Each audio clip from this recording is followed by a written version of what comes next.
Mainit ang gabi. Tahimik ang buong bahay, maliban sa mahinang ugong ng bentilador sa kwarto ni Aling Clara. Sa kabilang silid, mahimbing nang natutulog si Mang Ramon, ang kanyang mister, matapos uminom kasama ang matalik niyang kumpare na si Gino. Si Gino ay matagal ng kaibigan ni Ramon.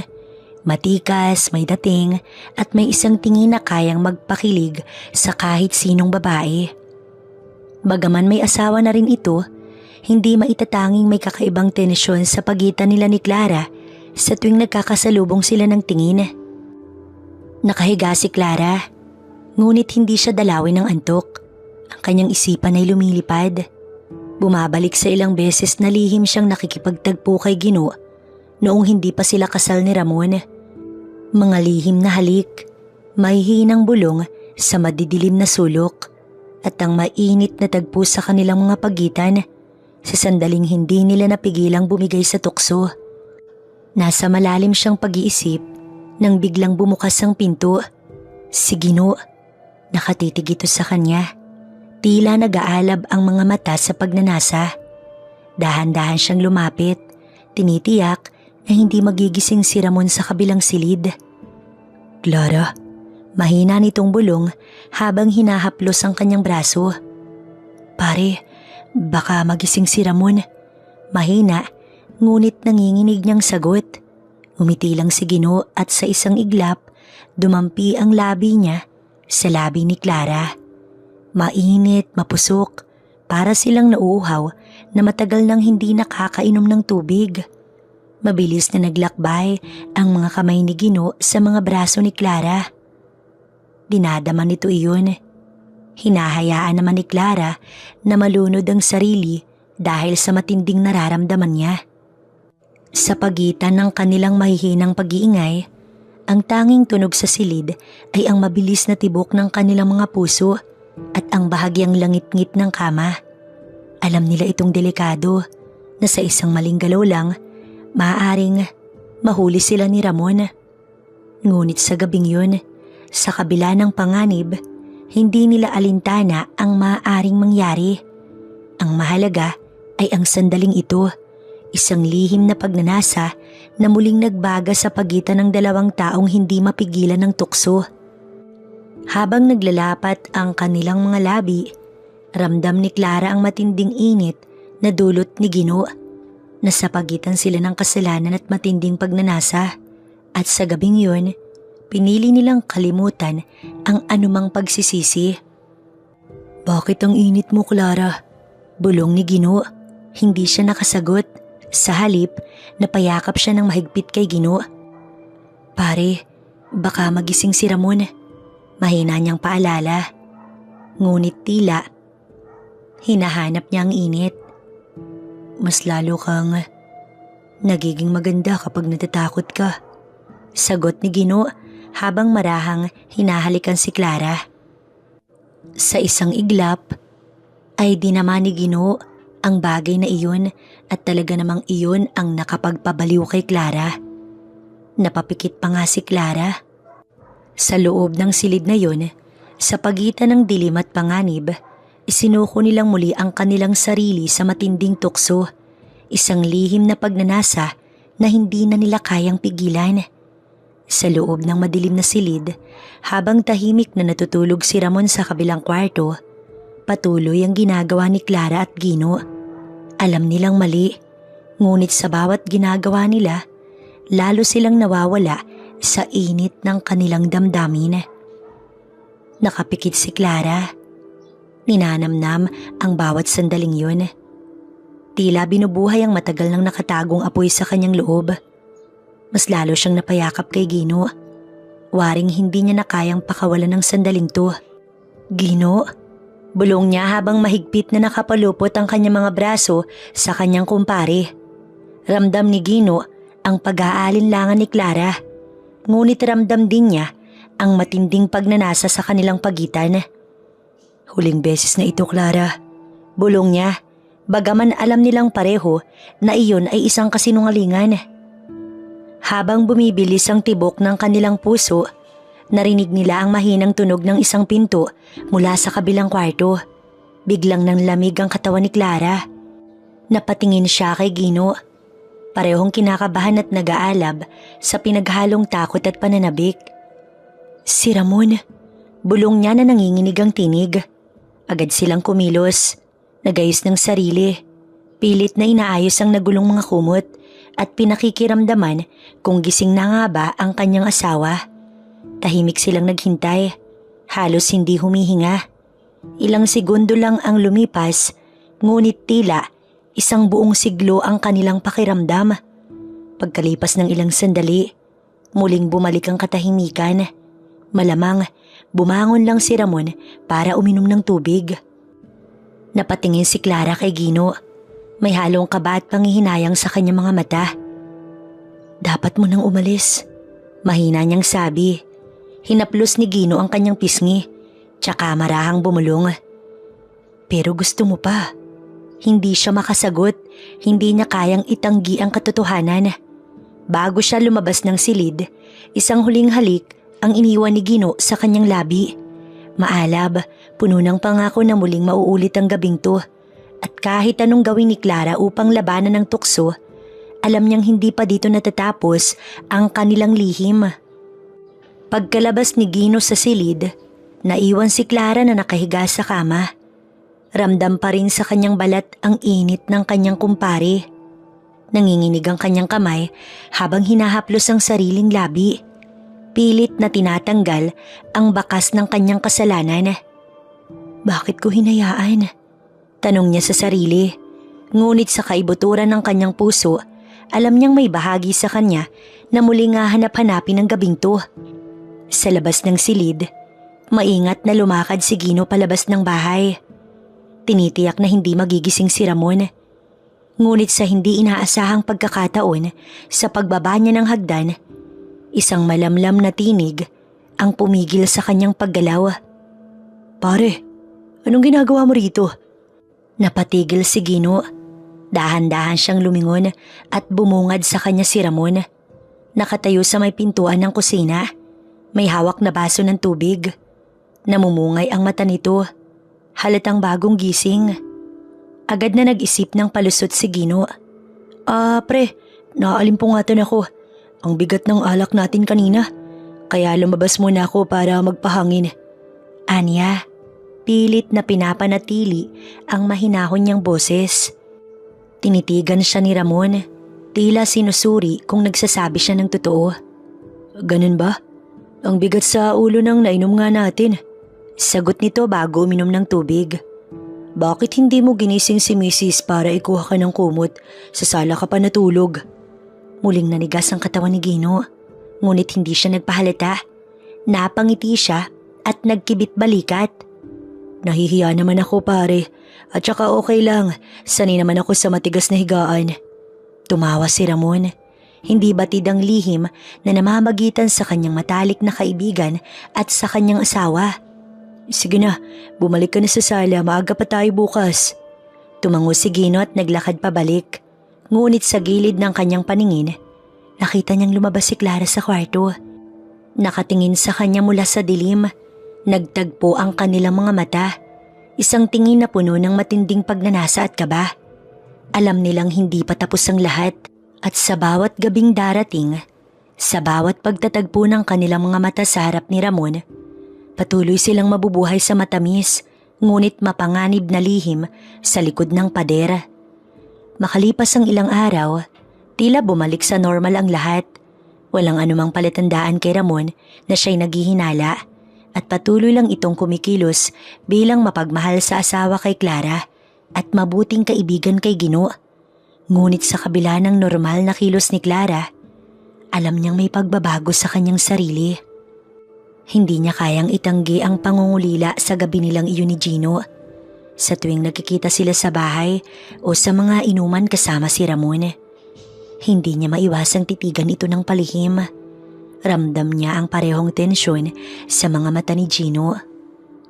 Isang tahimik na paanyaya, isang babala na muli silang madadala ng tukso kung hindi sila mag-iingat. Isang panganib na malapit ng sumabog. Isang gabi, habang nasa trabaho si Ramon, Naiwang mag-isa si Clara sa bahay. Hindi nagtagal, may kumatok sa pinto. Nang buksan niya ito, bumungad sa kanya si Gino. Nakasuot pa ng polo, bahagyang pawisan at may halong kaba sa kanyang muka. "Hindi ko na kaya, Clara." Mahina nitong sabi, kasabay ng pagsara ng pinto sa likuran niya. Napaatras si Clara, ngunit hindi dahil sa takot, kundi dahil sa alam niyang kapag muling lumapit si Gino, hindi niya ito matatanggihan. "Gino, mali ito." Bulong niya na pilit na lumalaban sa sariling damdamin. Ngunit mabilis siyang hinapit ni Gino sa bewang. Inilapat ang kanyang labi. "Sabihin mo sa aking hindi mo ako naaalala sa gabi, Clara. Sabihin mo sa aking hindi mo hinahanap ang mga halik ko." Napapikit si Clara. Totoo ang sinabi nito. Ilang gabi na siyang gising. Iniisip ang mga sandaling nagdaan. Ang kanyang puso ay puno ng kaba. Ngunit ang kanyang katawan ay tila may sariling isip. Bumigay ito sa yakap ni Gino habang ang kanyang mga kamay kusang lumapat sa mga braso nito. Ngunit bago pa naman sila tuluyang lamunin ng tukso, biglang nag-ring ang kanyang cellphone. Si Ramon. Mabilis siyang kumawala mula kay Gino at sinagot ang tawag. "Mahal?" Pilit niyang pinatatag ang boses. "Pauwi na ako, mahal. May dala akong pulutan. Mukhang gusto kong uminom ulit kasama si Gino." Sabi ni Ramon. Walang kamalay-malay sa nangyayari. Napatingin si Clara kay Gino na ngayon ay mahigpit ang pagkakakuyom ng kamao na tila nagpipigil ng emosyon. "Dapat ka nang umalis," mahina niyang sabi. Ngunit bago pa ito makalabas, marahan siyang hinarap ni Gino at bumulong. "Hindi pa tayo tapos, Clara. Hindi ko kaya na hindi natin gawin ulit yun." At bago ito tuluyang lumabas, iniwan ni Gino sa mesa ang isang maliit na papel, isang oras at isang lugar. Muli na namang nalagay sa panganib si Clara. Alam niyang dapat niya na itong tapusin, ngunit ang kanyang puso at katawan ay hindi magkasundo. At habang naglalakad siya pabalik sa kwarto, ang tanging tanong na gumugulo sa kanyang isip, hanggang kailan ko kayang itago ang lihim na ito kay Ramon? Habang hawak ang papel na naiwan ni Gino, matagal na nakatitig si Clara sa nakasulat na oras at lugar. Isang bahagi ng kanyang isipan ang nagsasabi na dapat niya na itong tapusin, na hindi siya dapat sumipot. Ngunit sa kaibuturan ng kanyang puso, may isang boses na humihimok sa kanya na pumunta. Isang tawag ng tukso na hindi niya kayang labanan. Nang dumating si Ramon, pilit niyang pinanatili ang kanyang composure. Naginuman silang dalawa sa sala, tulad ng dati. Ngunit habang masaya at walang kamalay-malay na nagkukwento si Ramon tungkol sa trabaho, pakiramdam ni Clara hindi siya naroon. Ang kanyang isipan ay lumulutang. Patuloy na bumabalik kay Gino at posibleng mangyari kung siya'y susunod sa paanyaya nito. Dumating ang itinakdang oras. Dala ang kaba at matinding emosyon. Nagdesisyon si Clara na pumunta sa lugar na itinakda ni Gino. Isang maliit na pribadong motel sa labas ng bayan. Malayo sa mga matang maaring makakita sa kanila. Pagpasok niya sa silid, naroon si Gino, nakaupo sa gilid ng kama. Halatang kanina pa naghihintay. Nang magtama ang kanilang mga mata, walang salitang binitiwan si Clara. Alam nila ang parehong dahilan kung bakit sila naroon. Lumapit si Gino, marahang hinawakan ang kamay ni Clara. "Alam kong natatakot ka pero sabihin mo, gusto mo bang umalis ako?" Hindi siya sumagot. Sa halip, marahan niyang hinila si Gino papalapit. Inilapit ang kanyang labi sa kanyang tenga at bumulong. "Hindi." Doon sa loob ng silid na yon, muling nilamon sila ng matinding pagnanasa. Isang bawal na ugnayan na hindi na nila kayang pigilan. Ngunit habang nasa kainitan ng kanilang pagsasanib, isang hindi inaasahang pangyayari ang naganap. Isang tunog mula sa labas, isang mahina ngunit malinaw na tunog ng telepono. Napabalikwas si Clara. Mula sa kanyang bag, nakita niya ang kanyang cellphone. Tumatawag si Ramon. Kinabahan siya, ngunit agad itong sinagot. Pilit na pinapakalma ang kanyang sarili. Mahal, nasan ka? Tanong ni Ramon, may bahid na pag-aalala sa kanyang tinig. Kanina pa kita hinahanap sa bahay. Mabilis na nagpalusot si Clara. Lumabas lang ako sandali para bumili ng ilang gamit na grocery. May ilang segundo ng katahimikan. Napatitig siya kay Gino na ngayon seryoso ring nakikinig. O sige, ingat ka. Sabihin mo kung anong oras ka uuwi. Sagot ni Ramon at binaba ang tawag. Napalunok si Clara. Alam niyang muntik na silang mahuli. Alam niyang bawat pagtatagpo nila ni Gino ay may kaakibat na panganib. Pero sa kabila ng takot, alam din niya ang isang bagay. Hindi niya kayang itigil ito. At habang nakahiga siya sa tabi ni Gino, hinihingal pa rin mula sa matinding emosyon at labis na kasalanan. Isang tanong ang paulit-ulit na dumadaan sa kanyang isipan. Hanggang kailan ko ito maitatago kay Ramon? Pagbalik ni Clara sa bahay, hindi niya maiwasang makaramdam ng matinding kaba.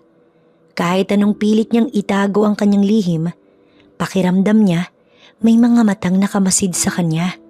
Si Ramon ay nakaupo sa sofa, nakataas ang paa at nanonood ng telebisyon. Sa unang tingin, parang wala namang kakaiba. Pero nang lumingon ito sa kanya, may kung anong pagbabago sa titig nito. Tila sinusuri siya nito. Ang tagal mo yata, mahal. Ani Ramon, hindi inaalis ang tingin sa kanya. Napakagatlabi si Clara. Alam niyang kailangang maging maingat. Ang haba ng pila sa grocery, ang daming tao kanina. Tumango si Ramon, tila tinatanggap ang kanyang sagot. May dala ka bang pinamili? Nanlamig ang buong katawan ni Clara. Nakalimutan niyang bumili ng kahit ano bilang pruweba sa kanyang alibay. Hindi na ako natuloy bumili. Biglang sumakit ang ulo ko kaya umuwi na lang ako. Sagot niya. Pilit na pinapakalma ang sarili. Tahimik lang na tumango si Ramon, ngunit hindi maalis ni Clara ang kaba sa kanyang dibdib. Kinabukasan, habang inaasikaso ni Clara ang mga gawain sa bahay, biglang dumating si Gino. Dumaan ito upang makita si Ramon, ngunit alam nilang dalawa ang tunay na dahilan ng kanyang pagdating, ang muling makita si Clara. Habang nag-uusap ang dalawang matalik na magkaibigan, palihim na tumitingin si Gino kay Clara. Isang sulyap na puno ng pagnanasa, isang paalala ng kanilang mga pinagdaanan. Si Clara naman, pilit na iniiwas ang tingin dito. Pero hindi niya maiwasang mapanood si Gino habang nakangiti kay Ramon. Walang bahid ng kasalanan, walang bakas ng pagtataksil. Sa isang iglap na puno ng kaba si Clara. Paano kung malaman ni Ramon ang lahat? Paano kung may nakakita sa kanila sa motel? Mula sa kusina, biglang tumunog ang cellphone ni Clara. Nang tignan niya ito, nanlaki ang kanyang mga mata. Isang unknown number. May nagpadala ng litrato. Nang buksan niya ang mensahe, halos malaglag ang kanyang cellphone. Isang larawan nila ni Gino sa labas ng motel. Kasabay ng paglamig ng kanyang katawan, isang mensahe ang lumitaw sa kanyang screen. Alam ko ang ginagawa niyo, mag-ingat ka, Clara. Napatingin siya kay Gino na walang kamalay-malay sa kung anong natanggap niya. Ngunit isang bagay ang sigurado, hindi na sila ligtas. At sa oras na malaman na Gino ang totoo, maaaring ito na ang katapusan nilang lahat. Hindi mapakali si Clara matapos matanggap ang misteryosong mensahe. Nanginginig ang kanyang mga kamay habang pinapanood si Gino at Ramon na nagkukwentuhan sa sala. Tila walang anumang alam sa panganib na unti-unting bumabalot sa kanya. Sino ang maaaring makakita sa kanila? Sino ang nagpadala ng mensahe? Dahan-dahang tumayo si Clara at naglakad papunta sa kusina. Kunwaring may inaasikasong iba. Kailangan niyang kumalma. Kailangan niyang malaman kung paano haharapin ito bago mahuli ang lahat. Isang pagkakataon na hindi maipaliwanag. Habang abala si Ramon sa pakikipag-usap kay Gino, hindi napansin ni Clara nang saglit na dumulas ang kamay nito sa kanya sa ilalim ng mesa. Mabilis at halos hindi halata, ngunit sapat upang magbigay ng kilabot sa kanya. Napatingin siya kay Gino, ngunit nanatili itong nakangiti kay Ramon. Kunwaring walang nangyari. Nakaramdam siya ng takot at pananabik sa parehong pagkakataon. Hindi pa rin siya makapaniwalang patuloy pa rin ang kanilang lihim kahit may panganib na nagbabantang lumabas ito. Nang tuluyang umalis si Gino, dali-daling kinuha ni Clara ang kanyang cellphone at nag-reply sa nagpadala ng litrato. "Sino ka? Anong kailangan mo?" Hindi nagtagal, tumunog muli ang kanyang cellphone. Isa pang mensahe ang dumating. "Magkita tayo bukas ng 8:00 ng gabi sa plaza. Kung ayaw mong malaman ni Ramon ang katotohanan, sumunod ka." Halos manlambot si Clara sa kaba. Hindi niya alam kung dapat siyang pumunta o kung isang bitag lang ito. Pero isang bagay ang sigurado, hindi na lang ito basta isang lihim na relasyon. May isang tao sa anino nagmamasid at handa itong sirain ang mundo niya kung hindi siya mag-iingat. Kinabukasan, maghapon siyang balisa. Nagsinungaling siya kay Ramon na makikipagkita lang siya sa isang kaibigan ng gabing yun. Mula sa malayo, nararamdaman niyang may ibang matang nakamasid sa kanya. Nang dumating siya sa plaza, mabilis siyang tumingin sa paligid. Walang pamilyar na muka, ngunit ilang saglit lang, isang lalaki ang lumapit sa kanya. Isang matangkad at matikas na figura, bahagyang may edad, ngunit may matalim na tingin. "Clara?" Malamig na tinig nito. "Alam mo bang isang malaking pagkakamali ang ginagawa mo?" "Sino ka?" Ngumiti ang lalaki, isang ngiting puno ng pananakot. "Ako ang taong sisira sa buhay mo kung hindi mo ko pagbabayaran." Mabilis na bumilis ang tibok ng puso ni Clara. Hindi niya alam kung anong ibig sabihin ng lalaki. Pera ba ang gusto nito? O may mas masahol pa siyang binabalak? Isang bagay lang ang sigurado niya. Wala na siyang ligtas at maaaring hindi lang ang kanyang kasal ang nakataya, kundi pati na rin ang kanyang buhay. Tumigil ang mundo ni Clara nang marinig ang huling sinabi ng estrangherong lalaki. Hindi lang ito simpleng pagbabanta. Parang may mas malalim pang dahilan ng taong ito para guluhin ang kanyang buhay. "Lagi kitang nakikita, Clara." Patuloy ng lalaki. Ang malamig na titig nito tila tumatagos sa kanyang kaluluwa. "Sa motel, sa labas ng bahay mo, sa bawat pagkakataong akala mo'y ligtas ka, nariyan ako't nanonood." Nanlambot ang kanyang tuhod. Hindi niya alam kung dapat siyang tumakbo o humingi ng tulong. "Anong gusto mo?" Halos pabulong niyang tanong. Pilit pinapakalma ang sarili. Ngumiti ang lalaki, isang ngiting puno ng pananakot. "Simple lang, Clara. Kung ayaw mo malaman ni Ramon ng tungkol sa inyo ni Gino, sundin mo ang gusto ko." Napakuyom ng kamao si Clara. Isang blackmail. Pero bakit? Sino ba siya? At ano naman ang gusto mo? Lakas loob niyang tanong. Lumapit ang lalaki. Halos dumampi ang labi sa kanyang tenga. "Isang gabi, Clara. Isang gabi kasama kita kapalit ang katahimikan ko." Muntik siyang masuka sa narinig. Napaatras siya. Galit at takot ang pumuno sa kanyang dibdib. "Hayop ka?" "Isipin mo mabuti." Malamig nitong sabi. Walang bakas ng pagsisisi. "Dahil kapag hindi ka sumunod, si Ramon mismo ang papatay kay Gino kapag nalaman niya ang lahat." Pagka-uwi ni Clara, hindi niya alam ang gagawin niya. Hindi siya maaaring magsumbong kay Gino. Mas lalo lang silang malalagay sa panganib. Hindi rin niya kayang sabihin kay Ramon ang totoo. Alam niyang may kakayahan itong patayin si Gino sa oras na madiskubre ang pagtataksil nila. Sa kalagitnaan ng kanyang pag-iisip, biglang tumawag si Gino. "Clara, anong problema? Parang balisa ka kanina." Nag-aalala nitong tanong. Dapat ba niyang sabihin? Dapat ba niyang ipagkatiwala ang lihim na ito kay Gino? Ngunit bago pa siya makasagot, biglang bumukas ang pinto ng kanilang kwarto. Si Ramon, nakatayo ito sa may pintuan. May hawak na cellphone. Sa titig pa lang nito, alam na ni Clara. May nalaman na ito. "Clara?" Malamig ang boses ni Ramon habang itinataas ang cellphone. "Ano itong natanggap kong litrato?" Tumigil ang paghinga ni Clara. Napatingin siya sa screen. Isang larawan nila ni Gino.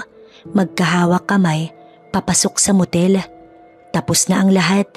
Nanlamig ang buong katawan ni Clara habang tinititigan ang cellphone ni Ramon.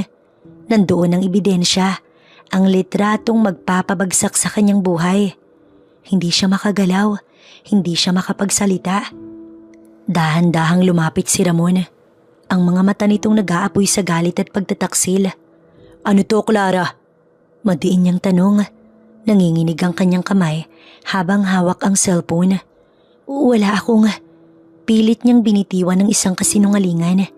Ngunit bago pa niya matapos ang pangungusap, mabilis na inihagis ni Ramon ang cellphone sa dingding at ito'y nabasag. Napasinghap si Clara. Hindi ako tanga, sigaw ni Ramon. Akala mo ba hindi ko napapansin ang mga palihim niyong tinginan? Ang mga palusot mo? Hindi na niya napigilan ang pagluha. Ramon, patawarin mo ko. Huwag mo kong tawagin sa pangalan ko. Kitang-kita niya ang sakit sa mga mata ng asawa. Sa gitna ng kanilang tensyon, biglang bumukas ang pinto. Si Gino, nanlaki ang mga mata ni Clara. Anong ginagawa mo rito? Agad na sinugod si Gino at hinawakan ito sa kwelyo. Ikaw pare, ikaw pa talaga ang gagawa nito sa akin?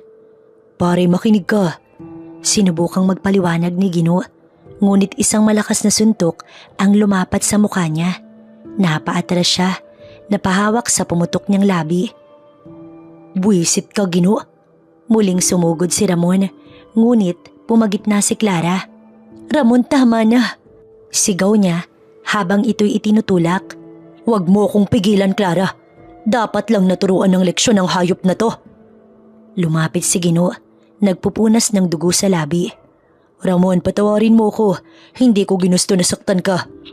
Napuno ng galit si Ramon. Paano mo nagawang pagtaksilan ako? Pinagkatiwalaan kita. Kumpare kita. Natigil ang lahat nang biglang bumukas ang pintuan. Ang estrangherong lalaki ang nagpadala ng litrato. Ngumiti ito, tila nasisiyahan sa kaguluhang kanyang nilikha. Mukhang napapanahon ng pagdating ko. Anya, may bahid ng panunuya. Anong pakay mo? Galit na tanong ni Ramon. Ngumiti ang lalaki. Gusto ko lang panoorin kung paano mo papatay ng 2 taksil na to. Nagtama ang mga mata ni Clara at ng estranghero. Ngayon niya lang napagtanto, ginagamit lang siya nito upang sirain ang kanilang buhay. Dahan-dahang lumapit si Clara kay Ramon. Lumuluhod sa harapan nito. Mahal, patawarin mo ko. Nagkamali ako. Alam kong wala akong karapatang humingi ng tawad, pero hindi ko gusto na masaktan ka. Tahimik si Ramon. Tumingin ito kay Gino, ang dating matalik niyang kaibigan. Tama siya, Ramon. Mahina, ngunit seryosong sabi ni Gino. Handa akong tanggapin ang parusa mo. Handa akong umalis sa buhay ninyo. Muling bumaling si Ramon kay Clara. Ngunit sa halip na muling sumigaw, napaupo ito sa sofa na parang nangihina. Tahimik na lumipas ang ilang minuto. Sa huli ay tumayo si Ramon. Lumayas kayong dalawa. Mahina, ngunit matigas niyang utos. Nanatiling nakayuko si Clara. Buwisit ka, Gino. Hindi na kita kilala. Matalim na sabi ni Ramon. Simula ngayon wala na akong kumpare. Wala na akong kaibigan. Muling nagsalita ang estrangherong lalaki. Mukhang wala nang laban, sayang. Tumingin si Ramon dito. Umalis ka na rin. Wala akong panahon sa mga kagaya mo. Ngumisi ang lalaki at tumango. Hanggang sa muli, Clara. At tulad ng isang anino, naglaho ito sa dilim. Wakas ng isang pag-ibig. Hindi na nagawang magsalita ni Clara. Alam niyang wala nang babalikan. Nawasak na ang lahat. Ang tiwala, ang pagmamahal, ang pamilyang matagal niya nang itinayo kasama si Ramon. Habang umaalis sila ni Gino, alam niyang hindi niya kailanman mapapatawad ang sarili. Dahil minsan, may mga lihim na hindi dapat isiwalat. Dahil kapag lumabas ito, hindi na ito maaaring maitago muli.